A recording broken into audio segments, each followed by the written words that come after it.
But today we're going to work on the wife's BMW. I don't think I've actually shown this one. I got this on a steal of a deal. It had some damage right here on this front that looked pretty intimidating from the pictures. I took a risk on it and turned out to be like a sway bar end link strut.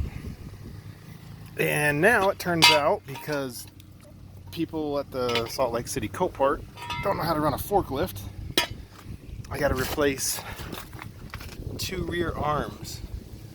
You can't really see them. I'll have to crawl into there, but that's it right there, that one. Because they always hit them with their dang forklifts. If you recall, I made a video on my white E46 wagon. Exact same problem. They run their forklift under here and bend them, which on the wagon right here, they were right here. These arms were bent on the wagon. They were a pain in the butt to replace. These ones look a little bit easier, but again, they destroyed them. Like, not just like a little bend, like full on munched it. Look at that one. And then they might go upside down on this one, but that's that one is right there. They just freaking hit it with the forklift. But bought 2 new ones on eBay, OEM ones, $40 for some used. I don't even know what these arms are called, but look fairly simple to replace. Bolt here, and I don't think they're adjustable, so I think I can replace them and not worry about an alignment for the rear. At least that's what I'm hoping. That one kind of looks bent too. Maybe it was just a little twisted, maybe. Either way, it's better than what's on there. But that's what we're gonna do today. I'm gonna put some jack stands under this, and then I'm probably gonna have to pull a wheel off. Looks like it, yeah. And get to work on those. Well, there's the old one. Came off easily. Hardest part for me was these stupid wheels that have these security keys in them that is missing from the car. So from what I could tell, looking at the bottom, let me see there, it's a 40, so that's the one I need to buy if I want to reuse this. But I slammed a 7/8 socket on there, and that did the trick. So if you're in a pinch and need those off, it works. So I got the wheel off, which was the hardest part. And then there's a 18 on this side, 18 on the other side. Goes up there, 18 there, 18 on the other side. Undo them and replace it. But for me, because this was bent, I had to put a lot of pressure. I hooked this is my setup actually. Sketchy, but I did it. I hooked it on the wheel of my Z and ran this over to the bottom of the disc and used that to pull this bottom of the hub straight. So this side's done. I think I have to turn my car around, sadly, because I don't have anything to pull the other side with, because it's probably going to be just as bad. So I'm probably going to have to use this setup for the other side. And I got to find another 7/8 socket because I slammed the other one on too far. This one I did just right, and I was able to get it back off. But I think I ruined the other one. So I got to get one more socket, take that security lug off the other side, flip the car around, and do it again. Alright, on this side I decided to see if I could do it without taking the wheel off. And turns out you can.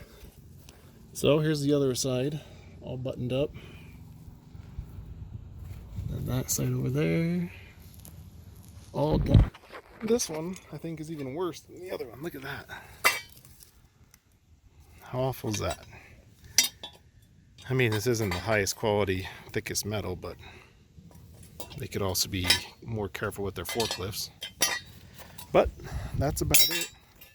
I should now be able to take it off the jack stands.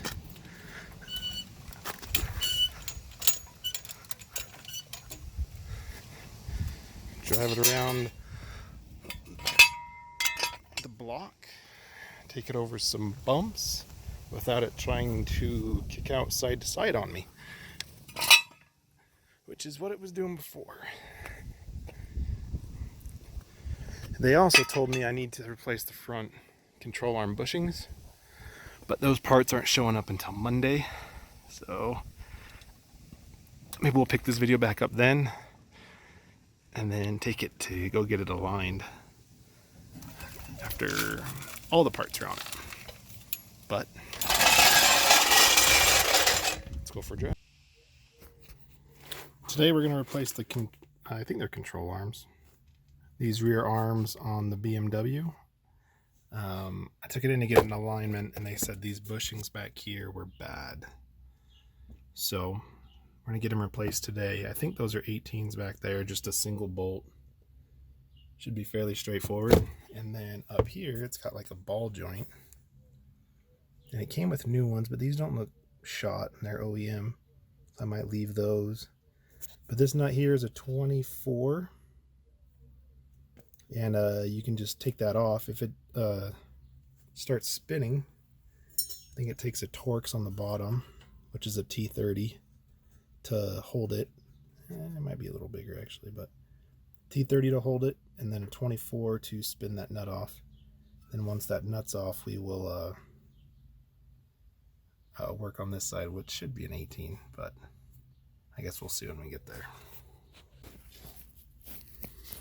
Alright, got the first one out, and yeah, sure enough, it is actually pretty torn and weathered in there. But yeah, it's just an 18 bolt on this one. You don't have to take these shields out if you don't want to. This one folds down, you can get the bolt out that way. And this one was just that 24. So now we'll make sure that the new one looks close. Sure, hopefully. This one's not an OEM part. The ones I put on the back were, and they fit nice, so hopefully this one does too. But we'll set this in here like that. Can't do it with one hand. Maybe I can. And I'll get this one lined up after I get the bolt in there. That way it doesn't push it around. And then see if we can get this to line up on this guy. And go from there. And just as easy as that, it's all back together and wheels back on, and we're gonna go do the other side. All right, well, I'm on the passenger side of this lovely E90, and it turns out it's a lot harder to do. For one, so I can't get the wheel off because of that stupid lug nut, and all my 7/8s, they didn't work on it, so couldn't take the wheel off. But on top of that, if you look back here, there is this. I'm not sure what that is, but it makes it so you can't get a socket here. I can barely get my finger here. And you can't get a socket here. There's no room with the shield here, so without the shield, you're probably fine. But I had to use 2 wrenches. And of course, I don't have 2 18s, so I used an 18 and a 3/4. And was able to get it out finally.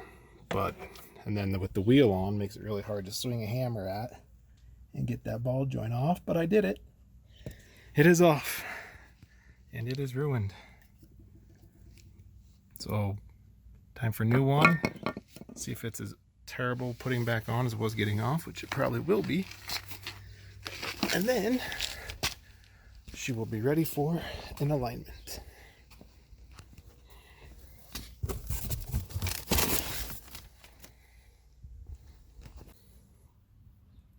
And just like that, I got it back in. It was hard to do, but it was manageable. This side, if you do it with the wheel on like I was forced to, I had to do something like this to hold the bottom of the ball joint, because a ratchet won't fit on it with the wheel on. So, it is on, everything's buttoned up. Just let her down.